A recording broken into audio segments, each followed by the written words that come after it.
నమస్తే, నేను మీ Gopi. Welcome back to our channel. ఈరోజు ముందు వచ్చరికి సీనియర్ జర్నలిస్ట్ జగజగ గారు ఉన్నారు. సార్ నమస్తే. సార్ నమస్తే సార్. మరలా వైఎస్ జగన్మోహన్ రెడ్డి గారు, షర్మిల గారు కలిసి పాదయాత్ర చేయబోతున్నారు. మరలా వాళ్ళ మధ్య గొడవలు సర్దుమణిగాయంట. సో అదేవిధంగా షర్మిల గారు పవన్ కళ్యాణ్ గారికి, చంద్రబాబు గారికి ఒక లేఖ అయితే రాశారంట. సో అసలు ఏంటి ఆ లేఖ ఏంటి, మళ్ళీ పాదయాత్ర ఎప్పుడు స్టార్ట్ చేస్తారు అని ఊహాగానాలు వస్తున్నాయి. సో వీటన్నిటికి మీరు తెరదించాలి. సో ఎట్లా అంటే ఇక్కడ మీరు చెప్పే రెండు క్వశ్చన్లో కూడా రెండు డిఫరెంట్ యాంగిల్స్ అండి. ఒకటి పవన్ కళ్యాణ్ గారిని, చంద్రబాబు గారిని ఉద్దేశించి ఏపీసీసీ చీఫ్గా లేఖ రాయడం వాస్తవం. దాంట్లో ఏముంది సారాంశం? గత 5 ఏళ్ళు విశృంఖల పాలనకి చరమగీతం పాడండి, ఏవి గాడి తప్పాయో అన్నింటినీ గాడిన పెట్టండి, ఎక్కడెక్కడ రెచ్చిపోయి బిహేవ్ చేశారో వాళ్ళ అన్నది నోర్లు ముయ్యండి అని ఇట్లాగే ఉంది లేఖలో. మీరు మరలా ఆంధ్రప్రదేశ్ పునః వైభవాన్ని తీసుకొస్తారని, ఒకప్పుడు మా రాజశేఖర రెడ్డి గారి ప్రభుత్వం ఉన్నప్పుడు ఎలా ఉండేదో అలా ఉంటుందని ఆశిస్తున్నాను అన్నట్టుగా లేఖ రాశారు ఆవిడ. మీరు అడుగుతున్నది ఏంటి? మరలా పాదయాత్ర చేస్తారు అని అంటున్నారు. ఇది వేరు, అది వేరు. ఇప్పుడు మొన్న జగన్మోహన్ రెడ్డి గారు ఓటమికి కూడా అంగీకరించలేదు. కానీ ఎందుకు అంగీకరించలేదు అంటున్నానంటే, వీళ్ళందరూ ఆప్యాయతలు ఏమయ్యాయో, వీళ్ళందరూ మనకి ఎందుకు ఓటేయలేదో అని అన్నారు. దానికి అనుగుణంగా ఒక 2-3 మంత్రులు కూడా మనం ఎక్కడ తప్పు చేసామో తెలియట్లేదు, ఎందుకు ఎంత ఘోరంగా ఓడిపోయో తెలియట్లేదు కూడా అన్నారు. పేర్లు ఎందుకులేండి. అయితే అంటూనే చంద్రబాబు గారికి, పవన్ కళ్యాణ్ గారికి శుభాకాంక్షలు అన్నారు. బాగుంది. మరి ఇట్లాగే ఈ సౌమ్యమైన రాజకీయాలు ముందు కూడా చేస్తే ఇబ్బంది ఉండదు కదా. ఎంత డేలా పడిపోయి, ఎంత గిల్టీగా మాట్లాడాల్సిన అవసరమే ఉండేది కాదు కదా. గత ప్రభుత్వాలు ఎలాగ ఉండేవి? ప్రమాణ స్వీకారంకి వెళ్తే ప్రతిపక్ష వాళ్ళు కూడా వచ్చేవారు, ఉండేవారు. వాళ్ళు కూడా ఓకే ఓకే అందరికి హాయ్ బాయ్ అన్నట్టుగా కదా. మరి అలా కాకుండా ప్రతిదీ ఎక్స్ట్రీమ్ లెవెల్కి వెళ్ళిపోయి తను మాట్లాడకుండా తన వాళ్ళతో మాట్లాడించి, ఆఖరికి చెల్లెళ్ళ మీద కూడా ఎన్నో రకాల అభాండాలు వేసిన, చెల్లెల్ని నానా రకాలకు దిగిపట్టిన ఈయన ఎక్కడైనా ఖండించడం కానీ, ఎక్కడ మాట్లాడడం కానీ చేయలే. అది ఎంత తప్పది? ఏమో, నాకే జనరల్గా అందరికీ తప్పు అనిపించింది. అది ఆయనకి కాదనిపించుకోవచ్చు, అది వేరే ఎవరిష్టం వాళ్ళది. సో అట్లాంటి నేపథ్యంలో ఇద్దరు మరలా కలుస్తారు అనే దాని ముందు వెనక చాలా జరిగింది. ఎట్లా? ఆవిడ ముందంతా ఆయన అరెస్ట్ అవ్వడం, జైలుకి వెళ్ళడం, జైలుకి వెళ్ళిన తర్వాత ఇక పార్టీ మనుగడ కష్టమేమో అనుకున్న టైంలో ఆవిడ అసలు వాయిసే లేని ఆవిడ ఒక వాయిస్ని తెచ్చుకొని మొత్తానికి పుణికిపుచ్చుకొని కష్టపడి పాదయాత్ర చేసి పార్టీని ఒక విధంగా ప్రతిపక్ష హోదాలో నిలబెట్టిందంటే క్రెడిట్ ఆవిడదా కాదా? మరి ఆవిడ గుర్తించారా, గుర్తించలేదా? ఆవిడ ఎందుకు పక్క రాష్ట్రం వెళ్ళిపోయింది? వెళ్ళిపోగాడు. ఇప్పుడు ఆవిడతో పాటు ఆమె తల్లి కూడా, విజయమ్మ గారు కూడా గౌరవ అధ్యక్ష పదవికి రాజీనామా చేసి, మొన్న ఎలక్షన్స్ రిజల్ట్ వచ్చిన తర్వాత, కూటమి రిజల్ట్ వచ్చిన తర్వాత కూడా ఆ పాత వీడియోస్ అన్ని ట్రోల్స్ చేశారు అందరూ. ఎలాగా?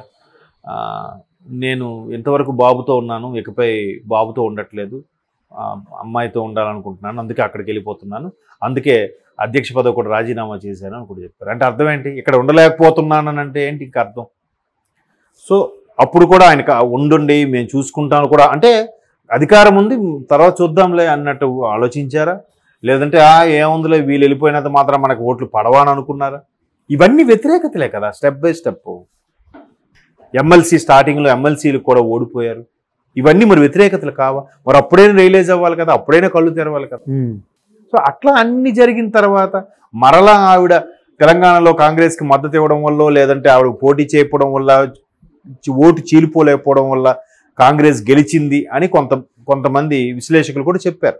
ఒక 20-22 స్థానాల వరకు. దానివల్ల కూడా ఆవిడకి కాంగ్రెస్ అధిష్టానం పట్టం కట్టింది. దానిలో భాగంగానే పీసీ చీఫ్గా కూడా నిలబెట్టింది. మరలా కాంగ్రెస్ ఆంధ్రాలో బతికి బట్టగట్టాలంటే ఈవిడే కరెక్ట్ అని నిర్ణయించడం, దానికి రావడం, ఇంకా ఈవిడ డైరెక్ట్గానే జగన్మోహన్ రెడ్డి గారి మీద విమర్శలు చేయడం అని ఎందుకు అంటున్నానంటే, డైరెక్ట్గానే అక్కడ ముఖ్యమంత్రి కాబట్టి ఎవరు పరిపాలన చేస్తే ఆ పరిపాలన మీద దుయ్యబడతారు ప్రతిపక్షాలు ఎవరైనా. అక్కడ ఆ ప్లేస్లో చంద్రబాబు గారు ఉన్న ఈవిడ ప్రతిపక్ష హోదాలో వేరే పక్షంగా ఉన్నప్పుడు దుయ్యబడతారు కదా, అపోజిషన్ పార్టీ కదా. ఆ అపోజిషన్ అయినప్పుడు ఖచ్చితంగా మంచి చేసినా ఏదో ఒకటి అంత వీడికి అరే కోడిగుడ్డు మీద వెంట్రుకలు పీకినట్టుగా ఏదో ఒకటి చెప్పాలి. అలాగే చెప్పింది ఆవిడ. ఎక్స్ట్రీమ్కి వెళ్ళే, పర్సనల్ లైఫ్లోకి వెళ్ళే, అరెస్టుల గురించి మాట్లాడలే, ఆయన మీద కేసుల గురించి మాట్లాడలే, ఆయన బెయిల్ మీద ఉన్నాడని మాట్లాడలే.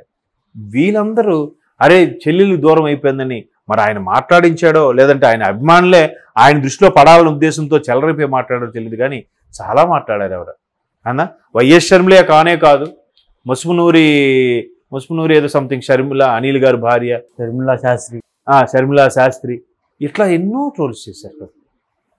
సో అవన్నీ ఉన్నప్పుడు ఈవెన్ వాళ్ళ అబ్బాయి ఎంగేజ్మెంట్కి కూడా ఇవి ఎందుకో గ్రూప్ ఫోటోకి వచ్చి దూరంగా ఉన్నట్టు కూడా ట్రోల్స్ అయ్యాయి.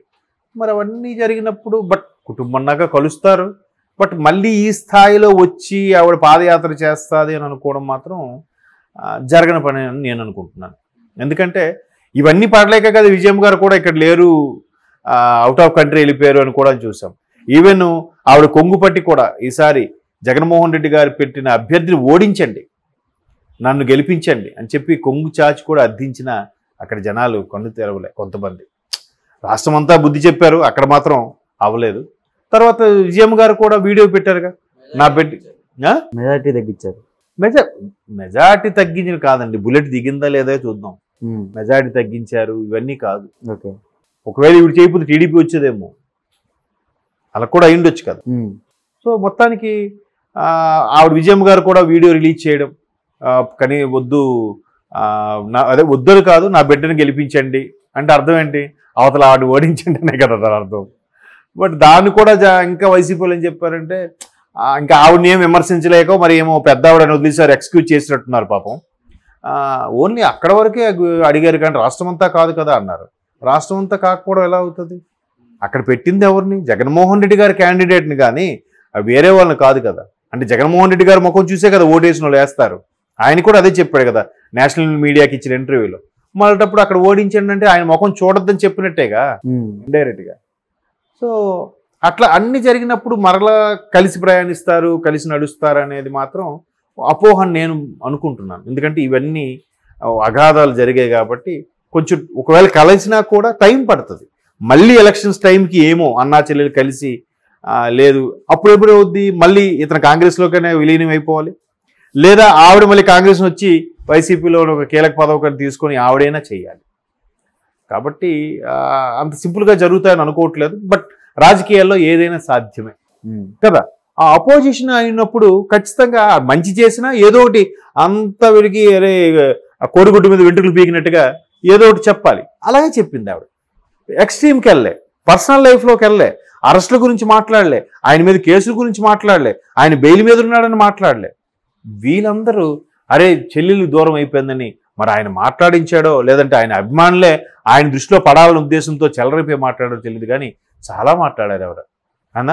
వైఎస్ షర్మిల కానే కాదు, ముస్మునూరి ఏదో సంథింగ్ షర్మిల, అనిల్ గారి భార్య షర్మిలా శాస్త్రి ఇట్లా ఎన్నో ట్రోల్స్ చేశారు.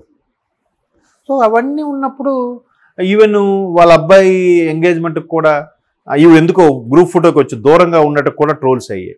మరి అవన్నీ జరిగినప్పుడు బట్ కుటుంబంలాగా కలుస్తారు, బట్ మళ్ళీ ఈ స్థాయిలో వచ్చి ఆవిడ పాదయాత్ర చేస్తుంది అని అనుకోవడం మాత్రం జరగని పని అని నేను అనుకుంటున్నాను. ఎందుకంటే ఇవన్నీ పడలేక కదా విజయం గారు కూడా ఇక్కడ లేరు, అవుట్ ఆఫ్ కంట్రీ వెళ్ళిపోయారు అని కూడా చూసాం.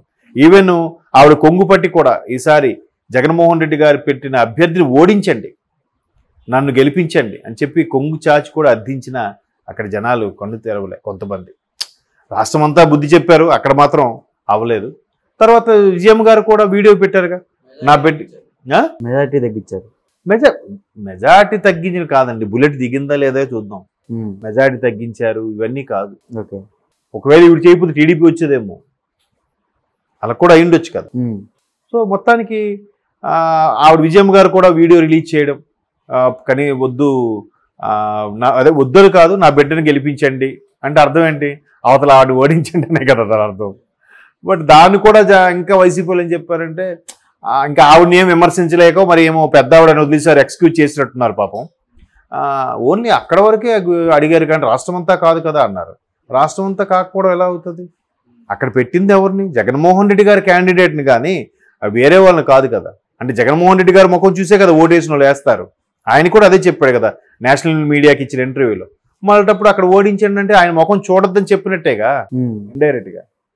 సో అట్లా అన్ని జరిగినప్పుడు మరలా కలిసి ప్రయాణిస్తారు, కలిసి నడుస్తారు అనేది మాత్రం అపోహ నేను అనుకుంటున్నాను. ఎందుకంటే ఇవన్నీ అగాధాలు జరిగాయి కాబట్టి కొంచెం ఒకవేళ కలిసినా కూడా టైం పడుతుంది. మళ్ళీ ఎలక్షన్స్ టైంకి ఏమో అన్నా చెల్లెలు కలిసి లేదు అప్పుడు ఎప్పుడు అవుద్ది, మళ్ళీ ఇతను కాంగ్రెస్లోకైనా విలీనం అయిపోవాలి, లేదా ఆవిడ మళ్ళీ కాంగ్రెస్ వచ్చి వైసీపీలో ఒక కీలక పదవి తీసుకొని ఆవిడైనా చేయాలి. కాబట్టి అంత సింపుల్గా జరుగుతాయని అనుకోవట్లేదు. బట్ రాజకీయాల్లో ఏదైనా సాధ్యమే. Okay sir, thank you sir.